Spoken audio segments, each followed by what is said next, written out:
for you in a second. And we are live streaming. Okay, thank you. So welcome everybody to the Aberdeenshire Licensing Board meeting today. Please note the board meeting is being live streamed and will be recorded and published online for public viewing after the meeting. Can members activate their cameras where possible to enable you to join by video, and can all attendees mute their microphones when not speaking? Please do not come in during items unless I invite you to do so. Can I confirm that all members have been able to access the papers for today's meeting in advance? Yes. Okay, thank you. If you wish to speak at any point, please raise your hand in the Teams meeting, or if you've dialed into the meeting, you can raise your hand by pressing *5. But I think all members are on the Teams. If any members lose connection or have any technical issues during the meeting, please alert the Deputy Clerk by separate Teams instant message. Oh. Hold on a minute. I seem to have Janet in the meeting twice for some reason. Oh, right. And you disappeared. So I think I'm not sure how to get out of this. I can't see anybody. Can you hear me? Yes, we can hear and see you. Yeah. Oh, I don't know what's happened. You'll have to forgive me. I can't see anybody. And I'm not sure how to get out. If you just want to leave the meeting, and I can bring you back in again, Janet. Thanks. Right. I'm not sure how to leave the meeting because I can't see where the thing is. I don't know what's happened. Would you like me to throw you out? Yeah. Yeah, please. Right, I'm going to remove you from the meeting just now, Janet, okay? Okay. So while that's being done, we can go on with the preliminary matters. So IT support today is from Diego Alves, the ICT officer. So that's who you contact during the meeting if need be, members. And hopefully we will have a comfort break at some point as required and at a suitable point in the meeting. Can I ask the Deputy Clerk to take the sederant, please? You're muted, Fiona. Fallen into that trap already. Mr. Stuart Adams? Present. Miss Dawn Black? Present. Mr. Jeff Crowson? Present. Mrs. Marion Eunson? Present. Mr. Jeff Goodall? Present. Mr. Trevor Mason? Present. Mr. Richard Menard? Present. Mrs. Jenny Nichol? Present. Ms. Mel Sullivan? Here. And Mr. Ian Taylor? Present. Chair, we also have Sergeant Neil Grant taking part from Police Scotland with PC Forbes in attendance as an observer. We have Keith Simpson, Sarah Ward, and I think Lisa Gadini, Licensing Standards Officer. Kevin MacDonald has tendered his apologies. And we also have Delcia Borland, an administrator, Harriet Tevendale, paralegal, Jenny Mearns doing the live streaming, and we also have Kelly Bissett, our trainee solicitor, observing today. Thank you, Chair. Okay, thank you. Now we'll move on to declaration of members' interests. Members, please state if you have any interest to declare, and if you have, please clarify the item number, the nature of the declaration, and whether or not you will leave the meeting. No indications, thank you. Move on to the equalities resolution, which is item 2. So ask members to have due regard to the need to eliminate discrimination, harassment and victimisation, advance equality of opportunity between those who share a protected characteristic and persons who do not share it, and foster good relations between those who share a protected characteristic and persons who do not share it. The protected characteristics under the legislation are age, disability, gender reassignment, pregnancy and maternity, race, religion or belief, sex, sexual orientation, and in relation to point 1 above, marriage and civil partnership. Members agree? Agreed. Agreed. Agreed. Agreed.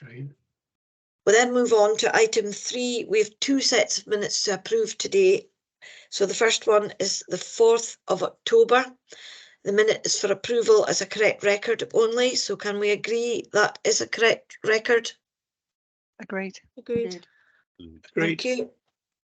And item 4, similarly, the minutes this time of the meeting that was held on the 25th of October. Is that approved? Agreed. Agreed. Agreed. Agreed. Okay.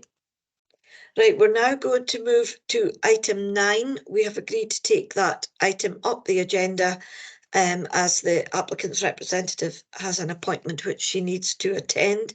So if we go to item 9 on the agenda, please.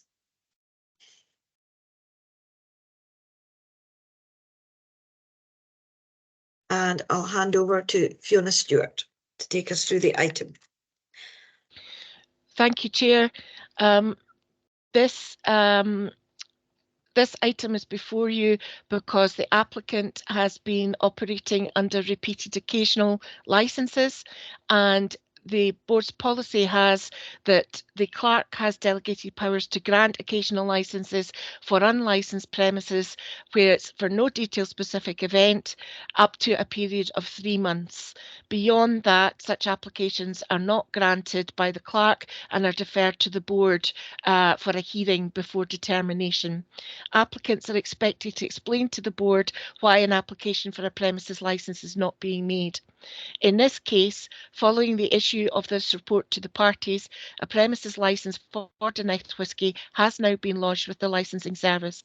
The application has still to be checked for competency and relevancy prior to being processed. We have Janet Hood representing the applicant today, and the licensing standards officer is in attendance. The procedure is as set out in the board report. Thank you, Chair. Okay, thank you. So I think you were in at the start of the meeting, Janet, but just to note that the meeting is recorded and published online for public viewing after the meeting.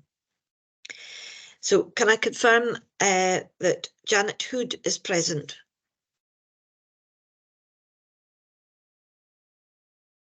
I think Janet looks like she's frozen.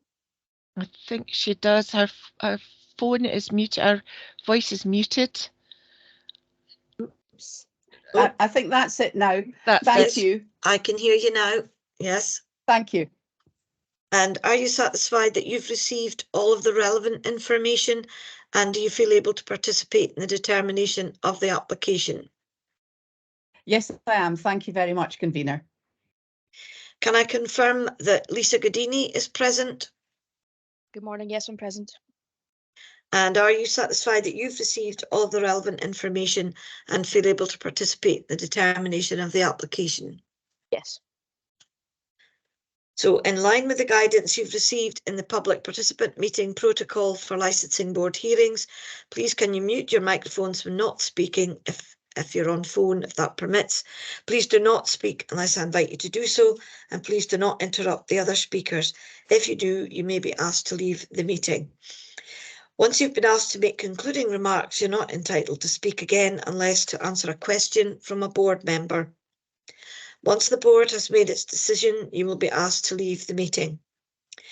If the board requires to adjourn to deliberate the application, the recording of the meeting will be paused and the board will retire to a separate online meeting room. So please wait in the main meeting room until the board members return and I resume the meeting. And at that point, the recording of the meeting will be restarted. Okay, across to you, Fiona. Chair, it'll just to follow the procedure now. Okay. I've highlighted the report. So can I ask Janet Hood then please to outline the terms of the application to the board? You may wish to address the concerns raised in the representation, although you will get a further opportunity to address the board after the other parties have spoken. So Janet, please. Thank you very much, convener. I think this is quite an exciting series of applications on behalf of my client, Oliver James Payne. The premises are a storage unit, a lock-fast storage unit and dispatch facility situated in the heart of Blackburn Industrial Estate for specialist online whisky and other alcoholic drinks auction and sales operation. There's no public access within the premises at all, and there is no display area. The business sources special spirits for sale from across the world and for dispatch across the world, and has taken off brilliantly. They did want to test the water to start with occasionals to make sure it was actually going to be something that was operating. And since then, my clients have put in an application for a full premises licence. We've received Building Standards Section 50. However, and I'm not sure why we haven't got planning, because it is Aberdeenshire's property that this is in, but we're expecting that. And my clients have made an arrangement with the environmental services for them to visit at the very beginning of January.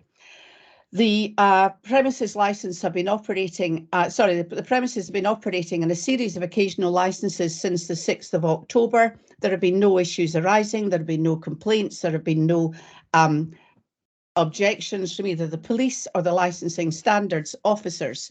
They're operating, as the clerk pointed out, in the name of Ollie Payne, who is a director of Donest Whisky Limited, of which company he's a director with Ian Stewart. And that's who the main application has been put in by, because it has to be put in the name of a personal licence holder. Do you want me to go on, or do you want me to explain further once you've had a chance to speak to the police and the licensing standards officers? That's up to you, Janet, if there's anything more you want to say at this point, or maybe you want to wait for questions and responses. Well, I'm quite happy to go through the whole of my presentation if that suits you. I think I might as well pop through it then I can answer any questions. Yeah. We all know that, things can take time, which is why occasional licenses are applied for when business want to set up. And the matter before you is really for reasons of policy, not law. As Fiona stated, the policy does require Your Honours to consider applications for a run of occasional licenses. And I'm glad to confirm that my clients have complied with the policy in full. They haven't just made an indication that they're going to apply for a premises licence, they have actually made the application. And they've established a good business. I'm not honestly sure why the reference was made to an earlier application or applications made for different premises. I believe by my clients in respect of Donest Garage, because I didn't make these applications and I have no real knowledge of them, and it's irrelevant to today's proceedings. Now, the board policy says that occasional licences may be granted when there's sufficient evidence there is movement. And as I have said, an application has been made. The fee of £1,100 has been accepted by the council, as have the fees for occasional licences. And I hope you will agree that my clients have met the terms of the policy. Our clients were anxious to get the business underway. It's a fairly novel business, to be perfectly honest. And as we all know, it can take 6 months or occasionally longer for full applications to reach a hearing, which is the reason non-contentious applications of this nature are important to really basically to ensure business development and success within Aberdeenshire. Hence the reason for all the applications for occasional licences in advance of the determination of the full licence application. This is normal practice not only in Aberdeenshire but across most of the rest of Scotland, and is permitted within the law. Since the 1st of September, occasional licences don't have to be for events, of course, as I'm sure you're all aware. They can be used for these purposes. We know that they haven't been scrutinised by all the internal departments, although the applications for Section 50s have gone in. As I've said, I've got the Building Standards one, waiting for planning, but I can't see why it won't be granted, because the unit which they are in is for dispatch and storage. So that is exactly what is happening within the unit. The police and the LSO have considered the applications, and there are no objections from Police Scotland, nor any member of the public or other parties. There are no questions as to the fitness of my clients, the location or character of the premises, which is the type of business you'd expect to be running for there in terms of the fact it is for dispatch and storage. And this is not one which would fall foul of either the law or Your Honour's policies. There have been no adverse comments whatsoever, and my clients have confirmed and are complying with conditions proposed by the LSO Service and Police Scotland, and have been compliant since the business was granted a first occasional licence. There have been no issues raised which would cause concern to the authority. Now, I hope Your Honours will be with me as because my clients have complied with the terms of your policy, submitted the application for premises licence, and there are no reasons for a refusal of these applications. The law has been iterated by the clerk, and you actually have to have appropriate reasons for refusal, and I don't believe that any of them actually apply to the applications made by my client. My clients are fit and proper people to hold a licence. The premises is suitable for the activity taking place within it, and there are no other grounds that I am aware of for refusal of the applications. I hope your honours are going to be with me today. The legislation does state that if there are no grounds for refusal, you actually must grant the occasional licences in terms of the legislation. I'm unaware of any grounds for refusal. My clients have complied with your policy, and I ask you to grant these occasional licences, and hopefully in the future to look with favour upon the premises licence application, which will come before you in the fullness of time. And thank you very much for considering this presentation. Okay, thank you. Thank you very much. I'll now go to the Licensing Standards Officer, Lisa Godini. Fiona, do you want to come in? I see your hands up. Just before you bring in the Licensing Standards Officer, with regard to the previous application outlined in the report, my omission, this was included because the contact details for the applicant for that other premises were identical to the contact details for the current application. But since speaking with Mrs. Hood prior to the meeting, I am satisfied that the first application is completely irrelevant to this, so that part of the board report should be discounted and only the history of occasional should be taken into account today. So I just wanted to confirm that before you heard from the LSO. Thank you, Chair. Okay, thank you for that clarification. So I'll go across to the LSO, Lisa Godini, to speak to her representation, please. Thank you very much. I think most things have been discussed by Fiona and Janet Hood, but just to kind of summarise, excuse me, there's been occasional licence applications for this premises dating back to the 26th of October 2023, and a series of applications have been submitted. Some have been granted, some have been processed, but there is a discussion being had regarding I believe 5 occasional licence applications due to the board's policy, which you will find in your papers, supplementary 4, 4.45 and 4.46 are the sections. As mentioned, I have no comments really to make regarding these applications, other than I have recommended conditions are attached to the occasional licence that are granted, and they have been attached to the ones that have been granted, and at this moment in time I do not believe there has been any issues with them. Thank you. Okay, thank you, Lisa. Janet, do you want to add anything? No, thank you. I'm totally satisfied with Lisa's comments and very happy that she is happy that the conditions she has suggested have been met. Thank you. Okay, thank you. So, board members, have you any questions to put to either of the parties?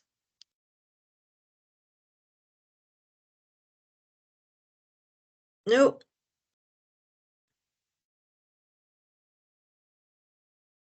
Okay.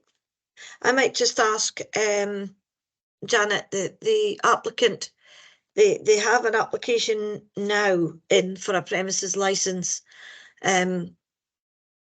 Did they not see that as an option maybe further back, or as you said, they were testing the market? They were testing the market, and I'm delighted to say that the market has taken off. They're doing very well where they are. I think it's reasonable to start something with occasionals. We were working towards a full premises licence. It always takes a little while to get everything into place to make sure that Fiona and her team are satisfied with the application which is made, which they scrutinise, and that's the reason for a slight delay between one and t'other. Okay, thank you. Right, I don't see any further indications, so we could go to the closing remarks. Lisa, have you anything to add? No, nothing from me. Thank you. No. So, Janet, anything you wish to say in closing? I'd just like to thank you again for giving me the opportunity for going first, convener. I'm really grateful to you. Okay, thank you. No problem. Do board members require any legal advice from the clerk at all? No. So will the deputy clerk please outline the terms of the legal test for the application? Thank you, Chair. Just give me a second to find it in the report.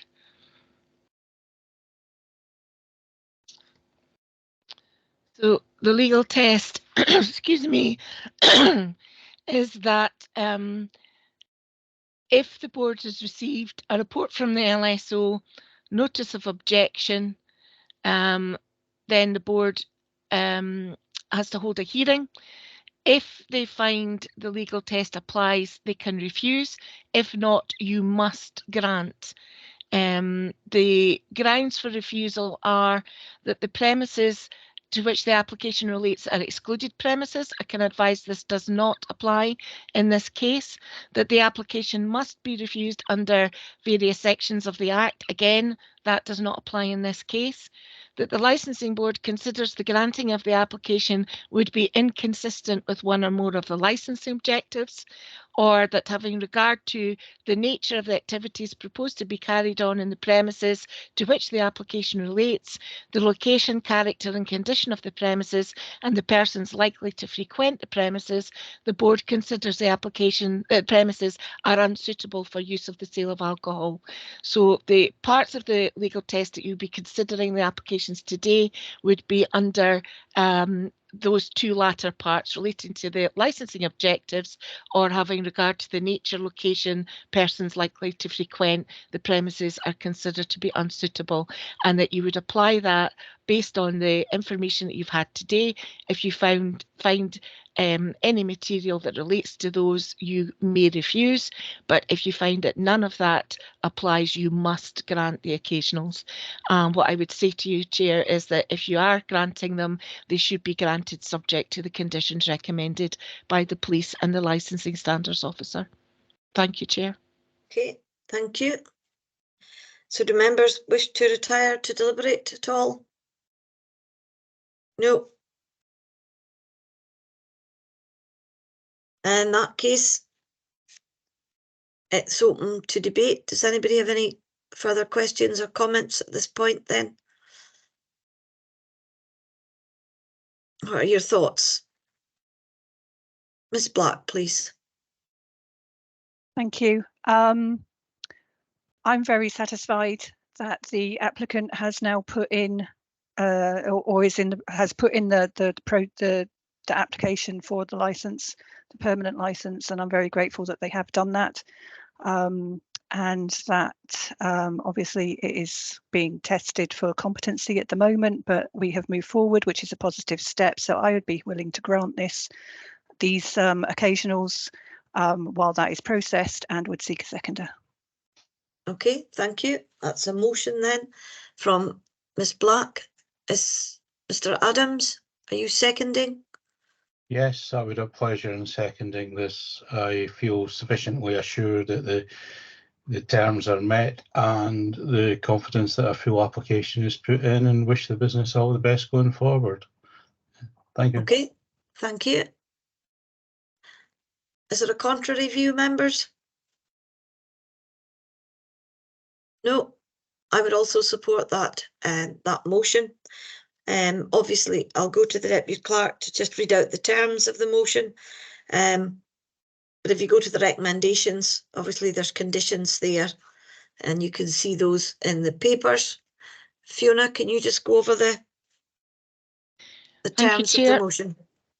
The terms of the motion are to grant the applications on the basis that you're satisfied that the premises has moved forward by lodging a full premises licence, and that you wish the premises to continue to trade in occasionals while that application is being considered and then brought to the board. Are you happy that we can now ignore the repeated occasionals policy and allow me delegation again to grant those occasionals that come in after the 5 that you're dealing with today? That would be the only point of clarification. So the motion is basically to grant the applications before you, subject to the conditions recommended by police and LSO, but I would further clarify, if you don't mind, board, the position regarding the delegated power for future applications until the premises licence is brought before the board. Okay, I would agree to that. Is that okay with you, Ms. Black? Yeah. Yes. Yeah, happy to add that to the motion. Absolutely. Okay. So I think I can confirm that that is the decision taken by the board, and confirm that this hearing has now concluded. Thank you for your interest in this business. I will now ask you to leave the meeting, and the Deputy Clerk will confirm this position before we progress to the next item on the agenda. I think we're all in agreement, and we've confirmed the grant with those conditions and allowing the delegation to Deputy Clerk to process further occasionals while the premises licence is being assessed. So thank you, Mrs. Hood, and thank you, Lisa.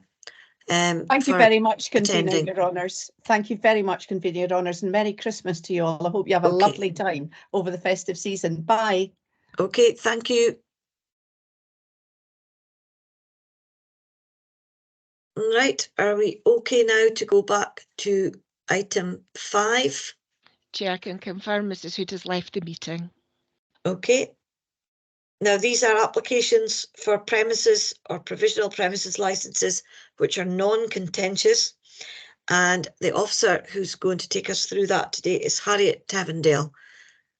Over to you, Harriet. Thank you, Chair. I have 2 applications for premises licenses. The first one is for the business of Whiskey Quest. This is a premises that will be operating within a dwelling house within a residential area of West Hill. The premises will trade in online sales, collection and deliveries of alcohol only. No members of the public will be permitted in the premises. Online sales will take place 24/7. However, the couriers will only operate between the hours of 10 AM to 8 PM. Although the licence hours are 10 AM to 8 PM, customers can collect their bottles before 5 PM. All collections will be handled with a meet at the door policy, and alcohol is securely locked within the premises. There was representations received from both Police Scotland and our licensing standing officers. This was regarding advertisements of alcohol within the property and a recorded age verification to be in place, local conditions to be applied on deliveries and our standard local conditions. These have all been agreed by the applicant, and I'm happy to answer any further questions that the board members may have. Okay, thank you. Have we got any questions on this one? No. So in that case, in terms of the recommendation 1.2a, does the board have sufficient evidence to allow a determination to be made? Yes. Yes.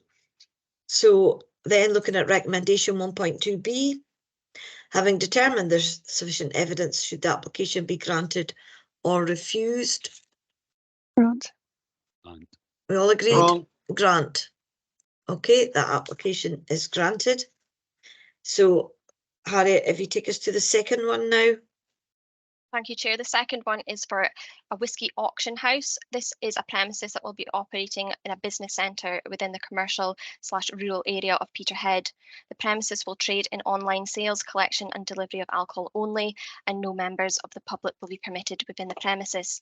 The premises have applied to not be trading annually from the 24th of December to the 26th of December, and also the 30th of December to the 2nd of January. Online sales will take place 24/7, while shipping only will take place during licensed hours. Preparation for the auction, packaging, distribution and storage are other activities that will take place during operating hours. No members of the public will have access to the premises within the business centre, and all alcohol is securely locked within the premises. Deliveries will include a Challenge 25, and all such checks will be recorded and no deliveries left unattended. online age verification applied, and collections will be appointment only and will be meet at the door policy with again challenge 25 applied.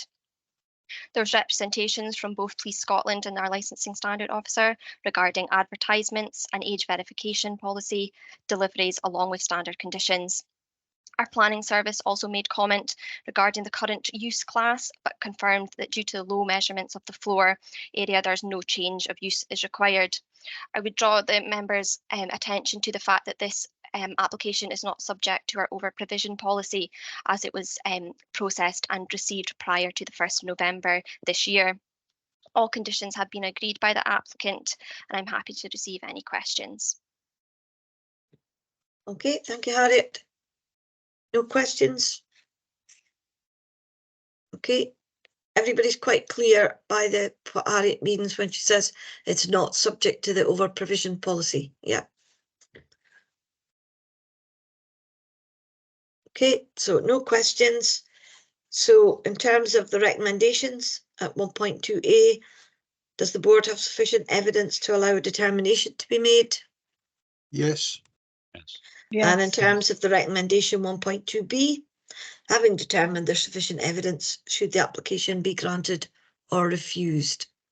Granted. Granted. Okay, so that application is also granted. So thank you, Harriet, for those. We now move on to item 6, which are applications for major variations of premises license, non-contentious applications. So again, I think it's Harriet that's going to take us through these as well. Yes. We've got a few here, so we'll start with the first one on page 43. Thank you, Chair. The first one is for the Milton Brasserie. This is a major variation to add an outdoor seating area which is used to be for the provision of food and alcohol. There's representation received from both Police Scotland and our LSO conditioning this area. Our licensing standard officer also requested that the operating plan was amended in respect of the children and young persons access, which was not accounted for on the application. They also asked to confirm a breakdown of the capacity. I can confirm that this has been amended by the applicant and confirmed by the licensing standard officer. I would draw your attention that our planning department made representation that no planning permission is in place for this outdoor decking area. However, it has been agreed with our planning service that the variation, if granted by yourselves, will be issued with a notice to the applicant advising that the outdoor decking area cannot be used until all other legal consents have been obtained. Planning is pursuing the planning consent under planning legislation. The applicant has provided all the updated documentation and confirmed these conditions. I'm happy to take any questions. Okay, don't see any questions there. Any comments from anybody? No. In that case, looking at the recommendations at 1.2a, do you have sufficient evidence to allow a determination to be made? Yes. Yes. Yes. And then recommendation 1.2b, with sufficient evidence, should the application be granted or refused? Grant. Grant. Okay, so that application for Milton Brasserie is granted. So we move on to the second item, which is the Keswick service station. Harriet, please. Thank you, Chair. This is a variation to increase off sales from 7.75 metres squared to 14.12 metres squared. They're also adding the additional activities to include online and telephone deliveries of groceries, food and alcohol. They've also updated the address of the designated premises manager. Again, I would highlight to the board that this application is not subject to the new over provision policy, as it was lodged and processed prior to the new policy taking effect on the 1st of November this year. I would also draw members' attention that although this is an increase of an off sales, it is well below the average for Aberdeenshire. There was a representation made by our licensing standard officer to update the operating plan, as there was minor amendments that needed, and to update the risk assessment in line with these proposed deliveries. I can confirm that this has been updated by the applicant and the conditions have been agreed. Police Scotland also made a representation to apply condition to ensure a recorded age verification was in place. The applicant has accepted all these conditions, and I'm happy to take any questions. Okay, thank you. Any questions? Comments? I would maybe just comment that the floor space requested for the display of alcohol is almost double, and Harriet has pointed out that it is less than the average, but I think the interesting thing is what sort of proportion it forms of the premises as a whole. But I take it it's not like half the floor space of the premises. No, There's that's lots of other shelving and things. Yeah, just to clarify that. Okay, so again, taking you to the recommendations, 1.2a, does the board have sufficient evidence to allow a determination to be made? Yes. Yes. Yes. And 1.2b, having determined there is sufficient evidence, should the application be granted or refused? Grant. Grant. So that application for Keswick Service Station is also granted. So we'll move on to the third one now. It's Duncanos in West Hills Shopping Centre. Harriet, please. Thank you, Chair. This is a major variation that is seeking to amend several items. This includes an addition of off sales from 11 AM to 10 PM daily. They're adding activities such as restaurant facilities, receptions, club meetings, dance facilities for events or receptions only, theatre live performances, comedians, etc. They're also adding an outdoor drinking area and updating the capacity of the premises to reflect this. They're extending both the terminal hour on a Saturday to 1 AM and the terminal hour on a Sunday to midnight. They're removing activities of televised sport and gaming, and they are also amending Section 5F of the operating plan to update the other activities being provided. In addition, they are adding deliveries of food and drinks, both alcoholic and non-alcoholic. Food can be delivered alone, but no alcohol will be delivered without a meal. They're extending the licence area to accommodate the external decking area, and they're also adding activities onto this layout plan. They've updated the premises licence description accordingly, and they've updated the children and young persons access to reflect this. Police Scotland made a representation in relation to conditioning this outdoor area and to ensure that an age verification was in place for these online sales.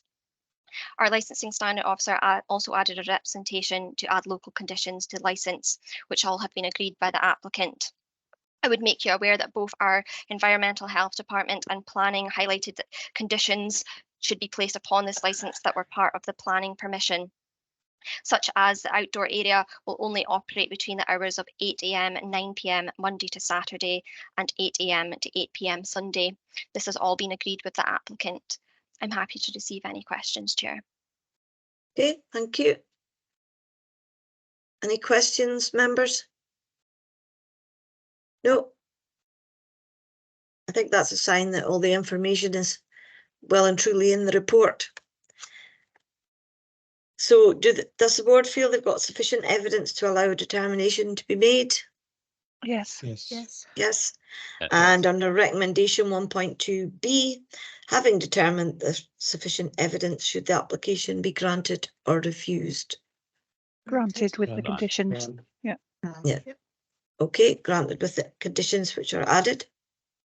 So that's the third one, that's granted as well for Duncanos. So the fourth application is Tarland Golf Club in Tarland.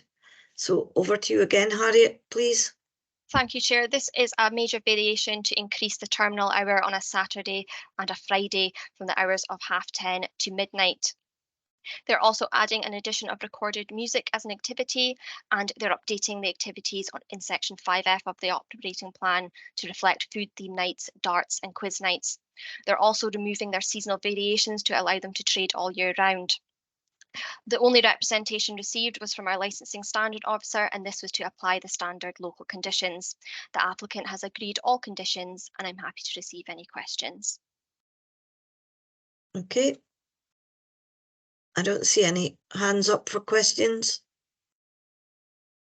Nope. So in that case, we'll go straight to the recommendations again. 1.2a, does the board have sufficient evidence to allow a determination to be made? Yes. Yes. And then second recommendation 1.2b, having determined that there is sufficient evidence, should the application be granted or refused? Grant. Granted. Okay, granted. Thank you. So that's the application from Tarlin Golf Club is also a grant. So the fifth application here is for Cheers Bar, Broad Street, Fraserburgh. And I think there is a note there about amended documents, which were they were waiting on, but I think they're now in as well. So we could take that additional comment away. So I'll hand to Harriet, please. Thank you, Chair. That's correct. I can confirm that all outstanding documentation has now been received, and we would be looking for your decision on granting this application in full. This is a major variation to add non-serviceable accommodation to the licence in the form of 6 bedrooms. They're also adding an addition of a new extended outdoor drinking area, the addition of activities to operating plans such as comedy shows, card games, board games, dominoes, quiz nights, bingos and barbecues. They've updated the children and young persons access in the premises, amended the beer garden capacity and also amended the layout plan to show these additional areas. Further to the amendment of the layout plan, they've also added the first floor of the premises to the licensing plan. This reflects areas such as the bedrooms, kitchen, living room, office and store. They have also updated their licensing risk assessment to incorporate these changes. I would note that there were several comments from our consultees regarding this application, the first of which comes from our planning service. They advised us that there was no planning permission for change of use for both the outdoor area and the non-serviceable accommodation. I can confirm that the planning permission has been approved and granted, and that this representation has been resolved. Our licensing standard officer raised several points with the documentation in relation to the application, and as previously advised, that these issues have now all been resolved. They also asked for standard local conditions and specific conditions to be applied, which have been confirmed by the applicant. Environmental Health also made an observation regarding the premises licence.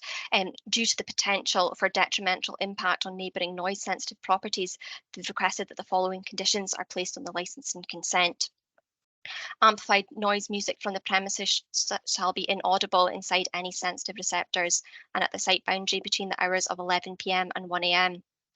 Amplified noise-making equipment shall not be used externally, and that beer garden operating hours are limited between the hours of 11 AM to 10 PM Monday to Sunday.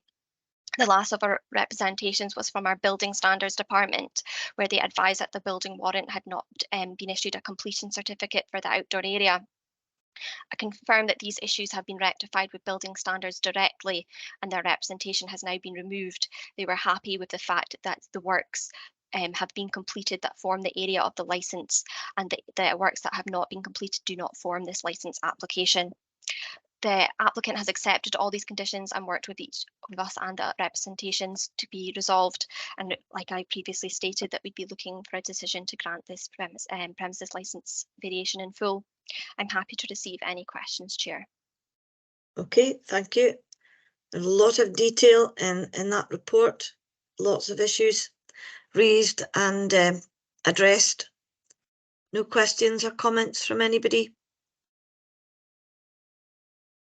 So are we happy to go to the recommendation 1.2a? Do you feel you have sufficient evidence to allow a determination to be made? Yes. Yes. And Yes. then recommendation 1.2b, having determined that there is sufficient evidence, should the application be granted or refused? Grant. Grant. Yeah. Grant subject to conditions. Yeah. And granted in full now because it's not subject to further documentation. Okay, so thank you. That was the last application for a major variation, non-contentious under item 6. Thank you, Harriet. I just want to thank the LSOs for the amount of work that they do getting these applications up to a standard which can be approved and granted so readily with all the background checks and information coming forward. So we can Chair, now, I would echo that on Harriet's behalf. yes, Particularly with some of the major variations reported to you today. Harriet has put extensive hours into working with the LSOs and the applicants to make sure these applications come before you as non-contentious. So I would like to speak out on her behalf as well. She does a power of work for us. absolutely. And thank you very much for presenting as well, Harriet, today. So are we happy to go on to item 7? Or do members want a short break? It's only 11. We take item 7. Item 7 is an application for the grant of a premises licence, and it's a hearing in this case. I think the applicant is going to be in attendance. Is he in the meeting already? Mr. Ross Adamson is in the meeting. Mr. Adamson, you'll need to, it's either *6 or *7 to unmute your phone, please, just to confirm you're here.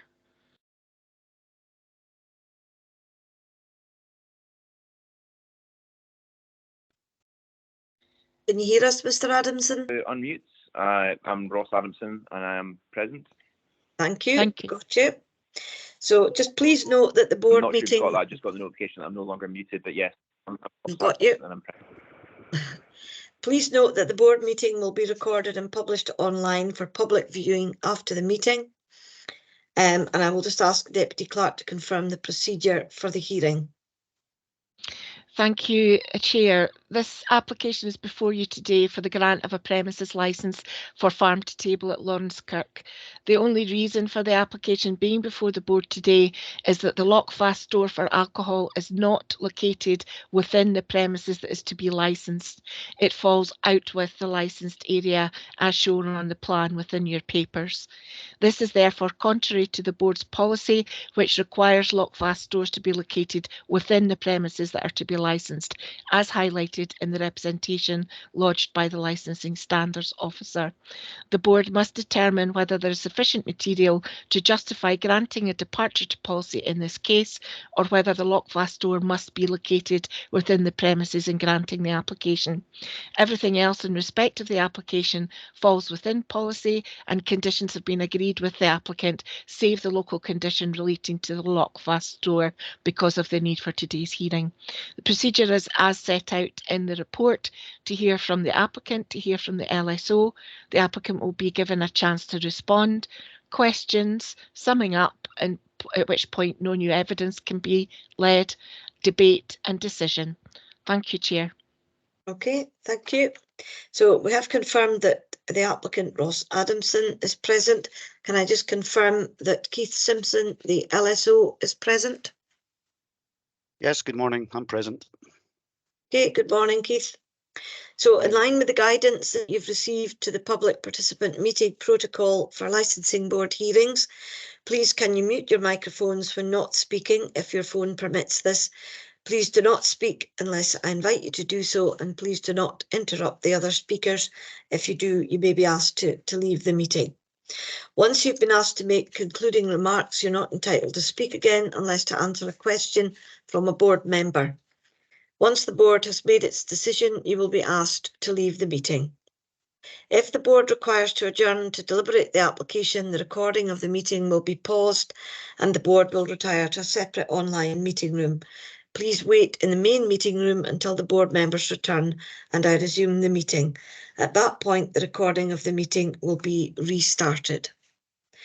So I'm going to go first to Ross Adamson. If you would like to outline the terms of the application to the board, you may wish to address the concerns raised in the representation at this time, although you will get further opportunity to address the board after other parties have spoken.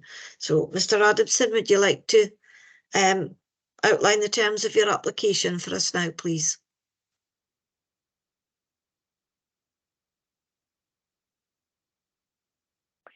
Yeah, we're a small farm shop located just outside Lawrencekirk, and our application is for off sales only. Yeah, the main is local condition 6 that we've come up against, which you know, our situation differs slightly from the policy, as you mentioned. aim of the condition, I believe, is to reduce the risk of theft. And I think in the context of our site, we feel that the lock fast storage that we have within the storage shed opposite our premises is possibly more secure than the premises itself. So that storage area has a locked roller door for vehicle access, but that's locked, lockable and locked overnight. It's got a locked personnel door.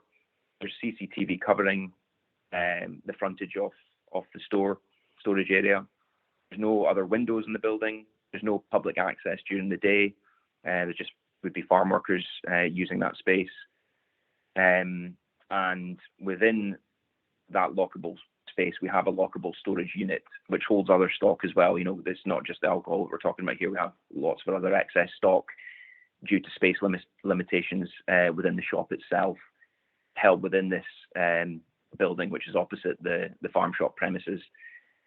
So yeah, that's the description of the situation for our proposal for where we would store the excess stock, and I guess that's backed up by Appendix 2, I think it was, that Keith submitted with some photographs as well, just giving a little bit more of an idea of the context of the storage situation. Okay, thank you, Mr. Adamson. I'll go to the LSO, Keith Simpson, now to speak to his representation. Yes, good morning, convener and board members. The application before you today is for a new premises licence for farm to table. The application is made by the partnership of Westerton Farmers, with the partners being David Gammy and Fiona Smith. The premises consist of a single-storey farm shop, approximately 3 miles from the outskirts of Lornskirk, and is set within a traditional farm setting along with other agricultural buildings. The shop sells a variety of fresh farm produce, as well as other locally produced goods. Takeaway food and drink is also provided, as well as a small offering of off sales to a capacity of 3.48 metres squared. I have no objection to make on any part of the application. However, I am required to make representation to the board of a potential departure from policy. In terms of the board's policy, all lockfast stores must be located within the premises that are to be licensed. Therefore, the terms of the application as currently submitted do not comply with policy. The applicant has been advised of this, but feels the lockfast store proposed to be used is a better alternative to anything else that the premises can provide. I've carried out a site inspection and provided the board with photographs which identifies the proposed storage area. The first photograph is the only possible lockable areas within the licensed shop. The second one is a lockable container in the nearby brick shed with roller grill open. The third photograph is a lockable container in nearby brick shed with roller grill in locked position. And finally, an outside of the brick shed showing lockable roller doors on the side door. The applicant has provided an additional layout plan where the proposed lockfast store is housed. I have no other comment to make on the application other than to bring the matter to the board's attention. In the event that the board see fit to grant, I would recommend the following local conditions from the new pool of local conditions, being numbers 1 to 4 inclusive, 5, 6 subject to the hearing as above, and 21. I have no further comment to make. Thank you. Okay, thank you, Keith. So, Mr. Adamson, at this point, do you have anything you wish to add now that you've heard from the LSO?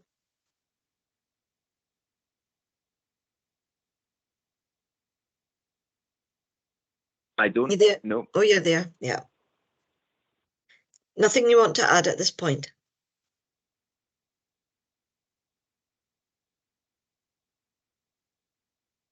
Are you there, Mr. Adamson? No, I think Keith LSO has summed up the situation with our son. Sorry, I'll just carry on with this at the moment. I think I'm delayed, so but okay. No, I have nothing further to say.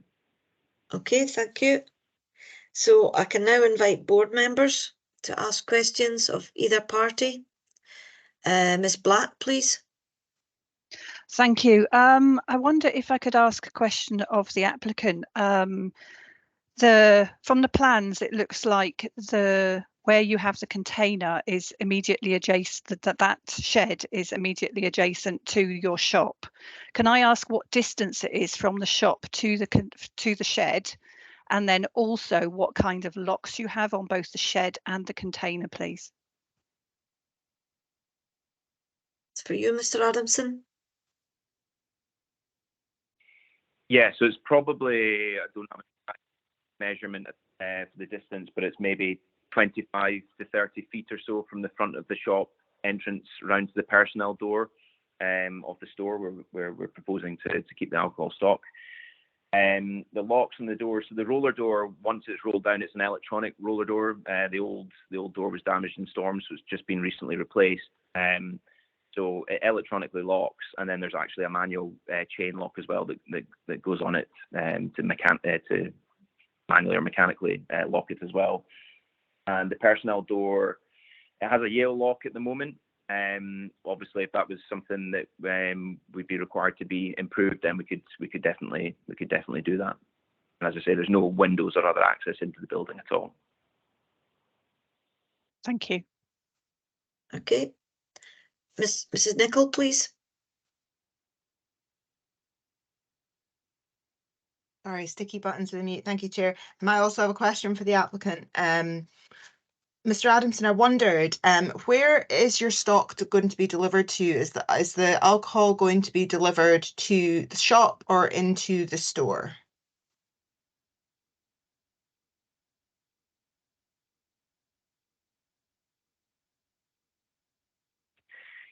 It would ordinarily be delivered to the shop, so a team member, whoever's working on shift would receive that delivery, obviously record it as our processes, and then any stock that would be required to go directly onto the shelves would go on the shelves, and then the rest of it would be put into storage in the store. Can I come back in just quickly, Chair? Yes. Yeah, so there would be reassurances that once the shelves are stocked, then the surplus would be straight into the store.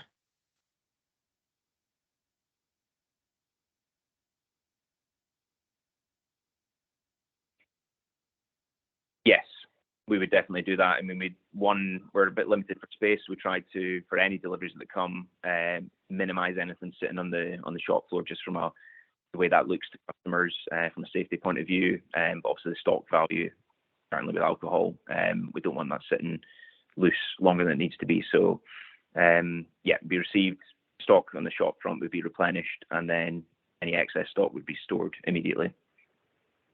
Thank you, thanks. I appreciate the challenges of the space. Thanks. Okay, thank you. Mr. Crowson, please. Thanks, Chair. I've got a couple of questions. One's in the line of speaking about the personnel door with a Yale lock on it. So is there any door in that shed that has a fire escape exit sort of locking type system?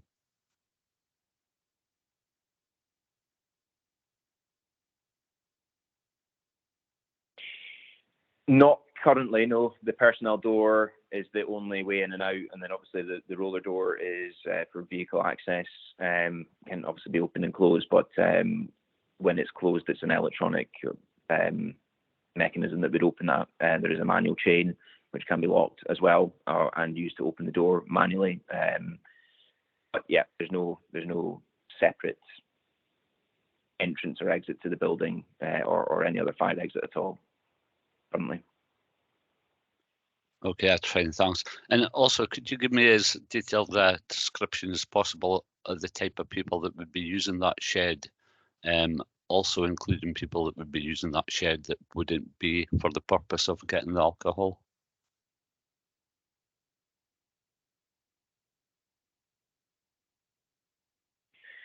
Yeah, we have, so the people getting the alcohol in and out would be our shop team. We've got 8 part-time members of staff, so it could be any one of the team. We have 4 full-time farm workers. So the other use for the shed is storing our vegetable stock, preparing our vegetable stock, that sort of thing. So yeah, the 4 other members of the team would have access to the shed in general. However, it would only be the shop team that have access to the lockable storage that keeps the additional shop stock, including the alcohol. So that's the container within the shed. Okay, thank you. Okay. Mr. Menard, please. Yes, just to the applicant. I'm looking at the storage unit that you've got there in front of us with the roller blind type thing. Are you proposing to use that part of the container for storage, or the doors on the right with the lock? That, you know, or would you be able to put, alternatively, would you be able to put some other form of container in there with a lockable door, or of some sort?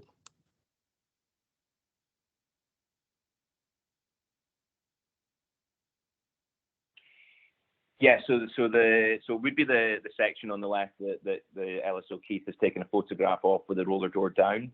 That's an ambient storage.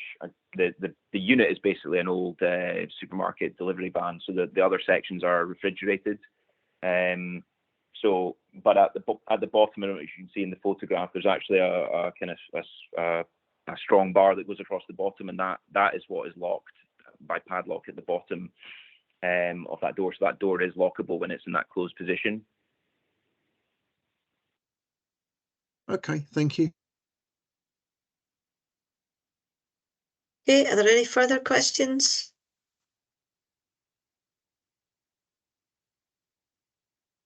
I just had one question myself, was just the premises are located within a farm setting. Is there an occupied house, a dwelling house in the setting?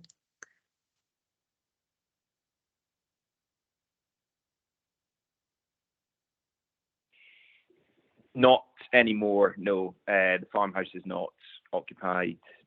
It's used as a farm office, basically. So, yeah, it's occupied during the day for myself and other people in the administrative side of the farm.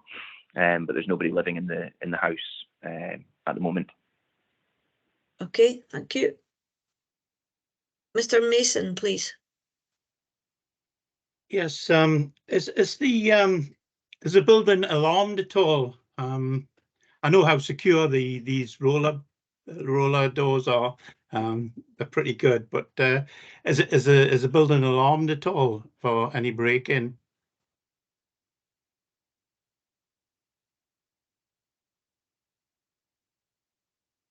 That particular storage shed is not currently alarmed, no. Okay, thanks. Thank you. Ms. Black, please. Thank you, Chair, for letting me back in. Can I just ask a quick question about the CCTV? I understand that there is from the report, but can you specify where it's positioned and what its angle to view? Is it just the exterior of the shed, or is the interior of the shed, and is there a camera on the container itself? Thank you.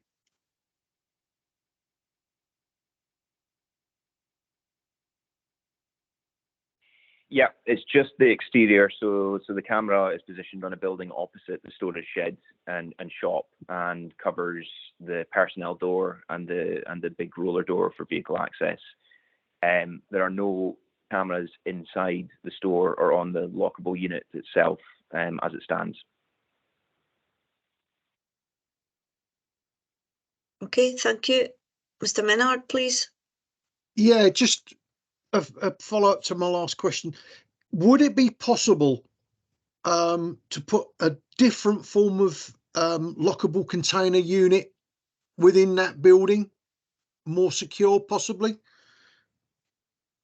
with CCTV?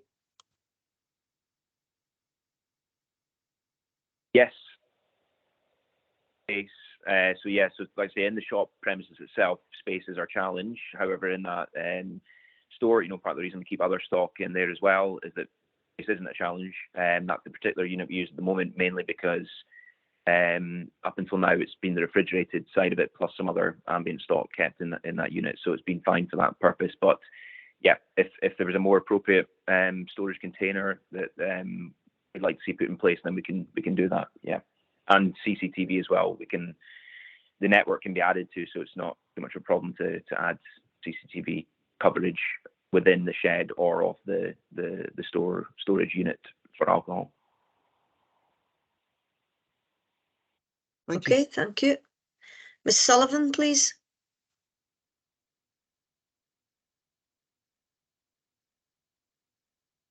Apologies, my dog's a bit noisy at the moment. It was another question about the CCTV. If it got answered in the last 2 minutes, I'm sorry, the dog drowned it out. My question is it motion activated, and would therefore an alert go to anybody if there is motion, like in the middle of the night? Thank you. Okay, thank you. Can you answer that, Mr. Adamson? Yeah, no.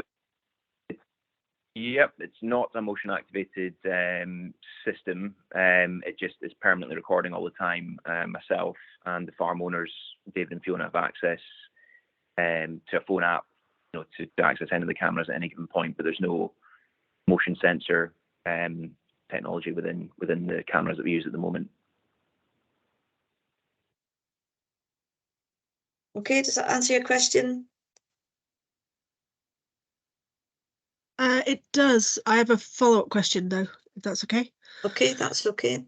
Are there any motion activated lights, or is it permanently lit, this area?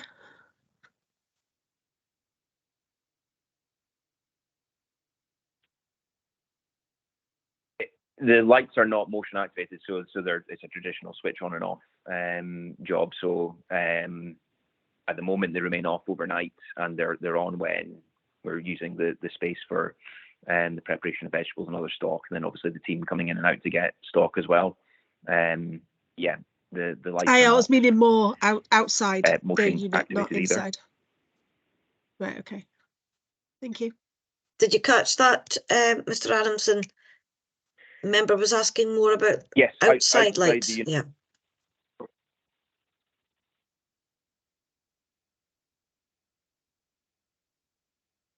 Yeah, so outside, if you come around where the farmhouse is, around the shed opposite, there are lights that are triggered by motion around that side.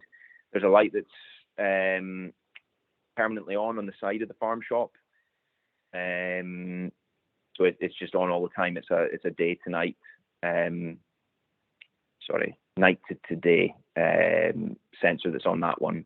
So it comes on when it gets dark. And I'm just, the lights at the front of the store, it's just an on-off situation as well. So it can be switched on if it's darker while we're still in trading hours, but it would not ordinarily be switched off overnight. Okay, thank you. That clarifies that one. Ms. Black, please. Sorry for coming in again. Just a follow-up to Ms. Sullivan's question about the CCTV and it not being motion activated. I presume then if it's running continually that there is a recording made.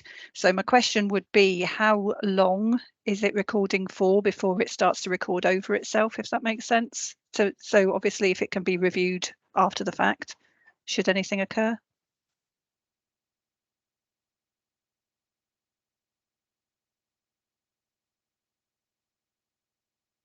Yeah, I will have to check that out. I believe it's a week, but it may well be longer. Yeah, I would have to come back on that one. I don't actually know. I know it's at least a week because we've had to look at footage before for other things that have happened, and we've been able to access the previous 7 days. Whether we have access to a period beyond that, I would have to check with the business owners or with the Farmer's Eye camera company themselves. That's great, thank you. I see Fiona Stewart has her hand up. I'm going to bring you in, please. Just on the length of the recording, actually part of our policy and part of the condition is that any CCTV has to comply with the requirements set down by Police Scotland. There's a whole guidance booklet, and that covers how long recordings have to be kept for, when they should be made available to the police if there's incidents and things like that. So the CCTV would have to comply with that. So there's provision for retention of recordings built into that guidance. Just so that members are aware. Thank you, Chair. Okay, thank you. Mr. Crowson, please. And thanks, Chair. Just a quick one in the back of all the questions that's been quite detailed and answered. Have you ever had a break-in in this shed, and when would have been the last time, if so?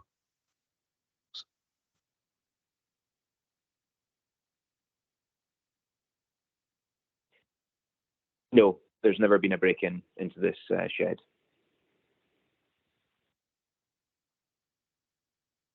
Okay, thank you.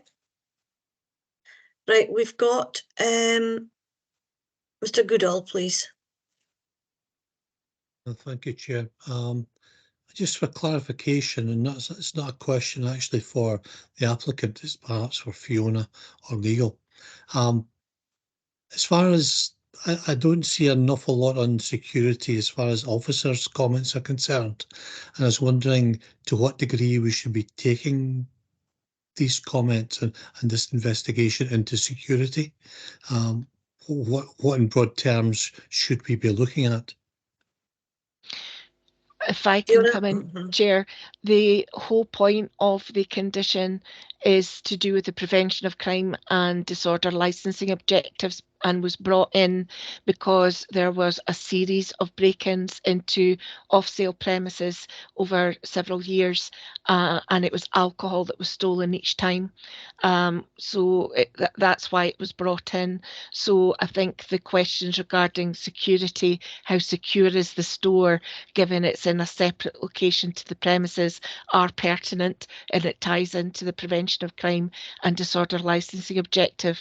And what you've got to be satisfied in your questioning the evidence that you need to obtain is, are you satisfied that the provisions put into place by the applicant, be it as currently put before the board in the operation or with any additional conditions or requirements that you feel meet the requirements of that licensing objective, are sufficient to allow you to grant a departure to policy in this case.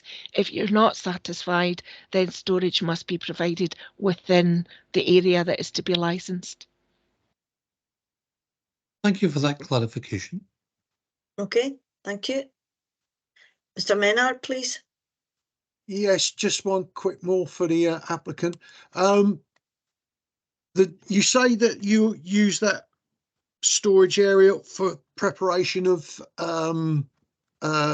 other goods and vegetables, etc. Will that be just full-time staff that you employ there, or do you take in contract workers, etc., for doing that sort of work as well? And would they be using that area as well?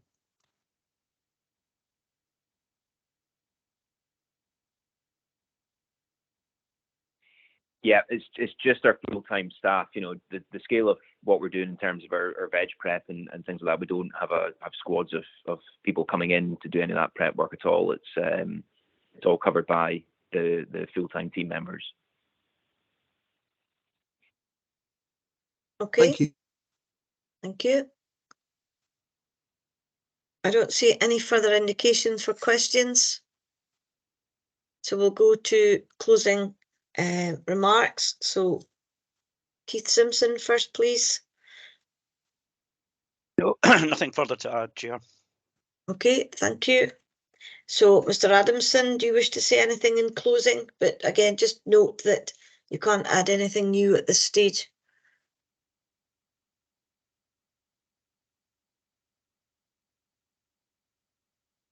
Yeah, no, I think hopefully that gives a good idea on the context of our situation. So I have nothing further to add. Okay, thank you. So do board members require any legal advice from the clerk?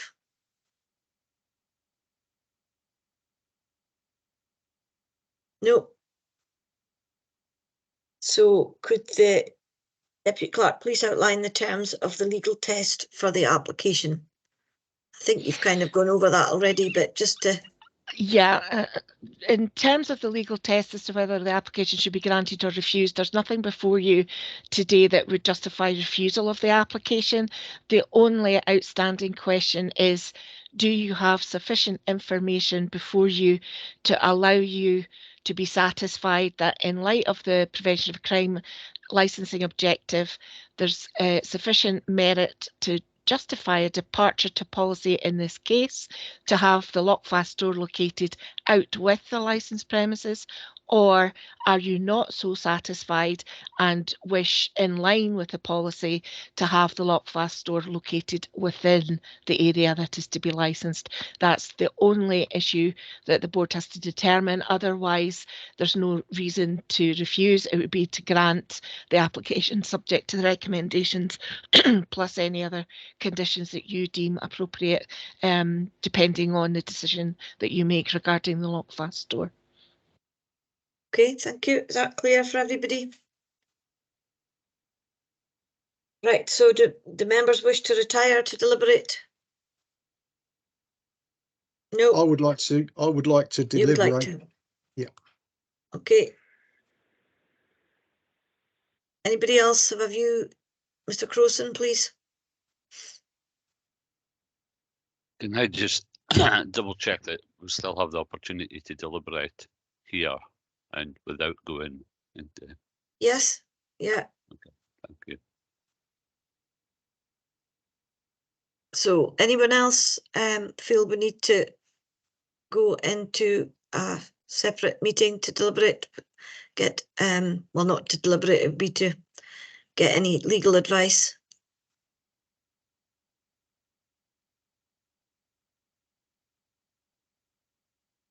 Mr. Menard, is that what you're intending? It was just a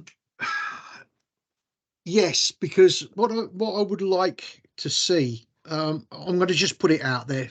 What I'd like to see, I've no problem with the lockfast being outside the licensed premises. However, my biggest concern is that the security of it itself. If it was a different container from the one that's shown there, with more security on it and a different type of locking system and some sort of CCTV there, that would I would be then happy with what I'm looking at and what was proposed. But that's just my observations. That's all. Okay. I see lots of hands going up. Mr. Crowson, please. Yes, so that's the things that I want to discuss, but I would rather discuss that in the open here so that the applicant is hearing that sort of things for advice and that. So I'm just wondering if Councillor Maynard was maybe thinking he had to go into private when actually we can have this discussion here and it's helpful. So if I quickly go over my points, I would be concerned that once there is alcohol in the shed, that it would then make that shed more of a target. So it would need some security that was visual from the outside, that there was the security in the shed, and that the door with the yellow lock would certainly need a more substantial locking system on it. I'm not sure how we can stipulate that to what extent. And that I think the container probably would be secure enough within itself, within another shed, if maybe at least that had an alarm on it, or possibly a camera on it that alerted, made some sort of visual noise as well. So I think there is a couple of security conditions I would like to see put in it, but be happy to hear what other people have to say as well. Okay, thank you. Mr. Mason, please. Just to amplify Mr. Crowson's remarks there, I think the things are about security. Now every lockfast store is normally in a building that is alarmed. I don't know whether it's not compulsory, I suppose, but that's where shops are. But this is going to be in a building that isn't alarmed. I think we need to sort that out. Okay, thanks. Okay, thank you. Ms. Black, please. Yeah, thank you, Chair. My thoughts are along the same lines, and I would be looking to additional security measures being put in, which would include CCTV on the container, aimed at the container within the shed to make sure that it is covered at all times, that it is locked at all times when access is not required, which is the purpose of a lock-fast door anyway, when not accessing that stock, and also that that shed is alarmed and potentially that the roller door on the container is alarmed in some way, just to ensure that absolute security for the alcohol storage. Thank you. Okay, thank you. Ms Sullivan? Yeah, to echo what everybody else seems to be saying, I would like a little bit more security. For example, motion activated lights outside and an alarm on the actual container, either within the building or at the entrances to the building. I wonder, would it be possible to get a police safety check with recommendations to make it more secure, and then they could just follow those recommendations rather than us saying you must have this alarm or you must have CCTV? Would that be possible? Fiona's waving at me. I'm going to bring in Miss Stewart here. Fiona, please. Thank you. All of these things that you're suggesting can be attached as conditions to the licence. What you have to build in is a reasonable period of time for the applicant to put these in, and any works, I would recommend that you condition it so that any works are to the satisfaction of the police and the licensing standards officer, and if they cannot be satisfied, the matter is then brought back to the board. So you would grant, subject to the conditions that you agree, that can be to put in additional CCTV, stronger locks on the door, you know, all of that is conditionable. You have to give a reasonable period of time for the applicant to put that in, and conditions like that would normally be subject to the approval of the police and the LSOs, but perhaps you want to hear from Sergeant Grant on the police side of it as well. But that's how I would approach it, Chair. It would be specific conditions put on with a period of time.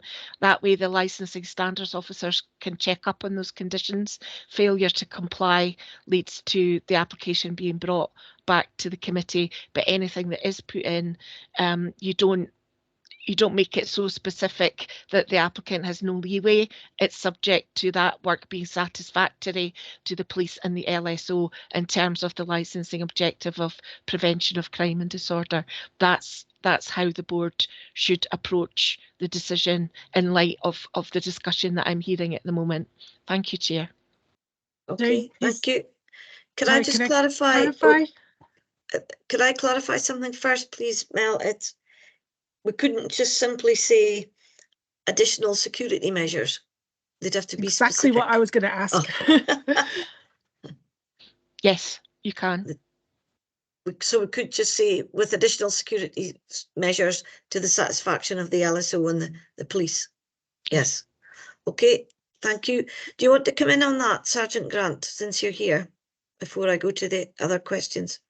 I was just saying I can get the applicant and our crime reduction officer to meet up, and they could see what's appropriate in order to increase the security. In that case, that would be police approved anyway, so that would tick one of the boxes.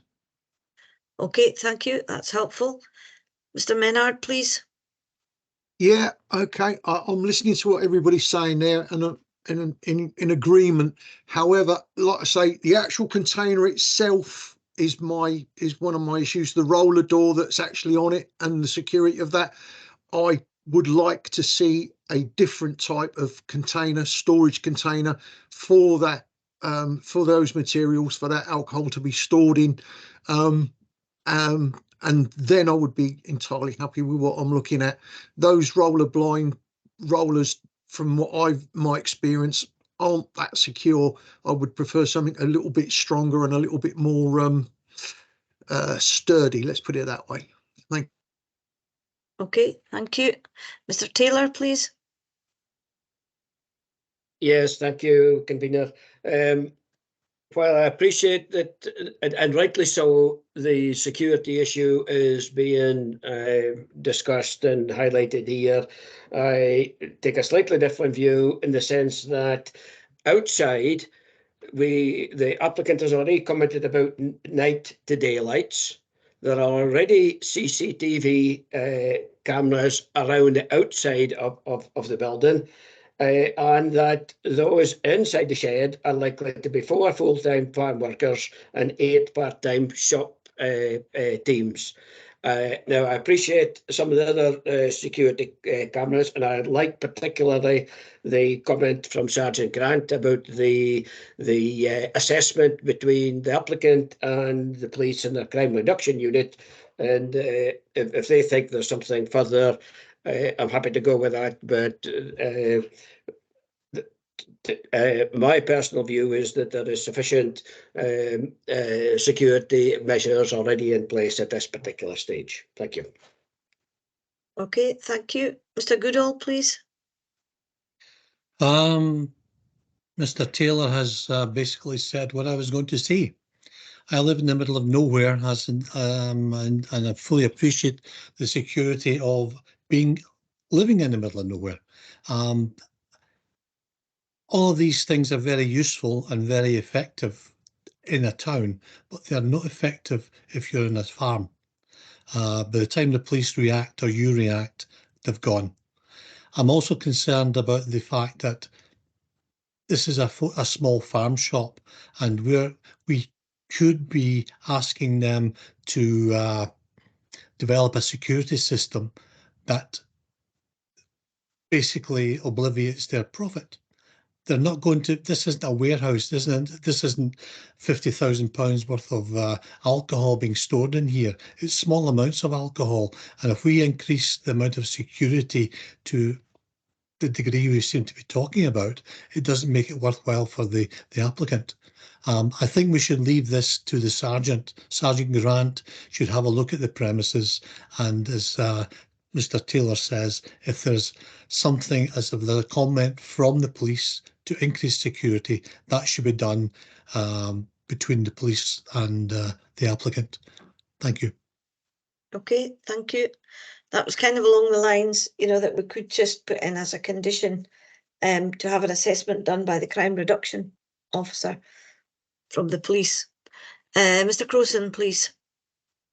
I'll try and make this sort of quick, but I agree with half of what was just said. But I mean, obviously, there is some measures and some concerns being spoke about, but I don't think that we should go too far. But kind of let costs also be something that we have to worry about if we think it's the right thing to do. We have to look at it in both things, but things like the motion lights and that, where animals could be setting them off all the time, and there is already cameras outside. I personally wouldn't want to suggest that that was a necessity. My one concern would be, I would agree with the police officer recommendations in that, but would be this Yale lock on the personnel door, because I certainly know by experience how easy they can be to get into, and I would have thought that door probably needs some sort of fire exit, quick exit from the inside as well, so it's something that could be beneficial for the premises anyway. That would be my only sort of thing that I would maybe want to see conditioned, would be the personnel door to be more secure, and for the rest to be on the sergeant's recommendations. Okay. So I do tend to agree with you, Mr. Crowson, on the Yale lock. I know for your house insurance, they don't view a Yale lock as a secure way of locking your house. So I think that might be something that would come up again with an assessment from the crime reduction officer. Do members feel that you've actually received enough information on which to make a decision at this point? Yes. Because we're going into the realms of how we would condition it. Yes. At this point, then, could I call for a motion from anybody? Ms. Sullivan, please. I would move to approve it on with the extra condition of the police doing a rural crime safety check and their recommendations being agreed by the applicant and the LSO? Does that tick all the boxes? That's broadly, I think, what I would agree to as well. I think I would add into the condition that appropriate security measures arising from that are put into place by the applicant so that there is something that is enforceable on the licence. Because agreement between the applicant and the LSO alone doesn't tie it into the licence. So if you're happy to accept that, you know, get the check done, but any recommendations are implemented by the licence holder as a result of that check, because that then gives the board the leeway to ensure that that work meets, you know, that the compliance with the objectives are then ongoing as a result of that, if that helps. Yep, agreed. Would we need to put in a time limit of like 6 months or something? I think that would be a reasonable one, and it could be that the police have more accurate time scales based on what's needed to be done after that. But I think 6 months is a reasonable period, and that can be extended if needs be. Okay, thank you. Okay, thank you. Would we have a seconder to that motion? Ms. Black? Yeah, I'm happy to second that. Can I just clarify, if we grant with that extra condition as outlined, that they can trade just now straight away once it's issued, but they have to do this within? Yeah, that's okay then. Absolutely, that's fine. yeah. Great. Okay. Mr. Crowson? Yeah, it was just agree with everything that's went forward, and hopefully the applicant has found the conversation interesting and useful. Thank you. Okay, thank you. So is there any amendment to that motion? No. In that case, as go to the Deputy Clerk then, just to sum it up. You have outlined it already, Fiona, but there's obviously no vote. Does everybody agree with that motion? Agreed. Yeah. Agreed. Yeah, agreed. So do you want to just clarify that, Fiona, for the applicant? Thank you, Mr. Adamson. The board has granted your application today, subject to the conditions recommended in the report, and with an additional specific condition that a police safety check be taken out at the premises, and the measures suggested from that safety check be put into place by yourself, and that a period of 6 months be given for that work to be carried out. But your licence is granted in the meantime, and you'll receive written notification of the decision within the next 7 days, and your licence will be issued to you in due course. Thank you very much for attending today. Okay, thank you, Mr. Adamson. I can confirm that the hearing has now concluded. Thank you for your interest in this business, and I will be now asking you to leave the meeting, and we will progress on to the next item, but I think we will have a short break. Even 10 minutes, so it takes us up to 12 o'clock, which is 12 minutes. So if we pause the recording, please.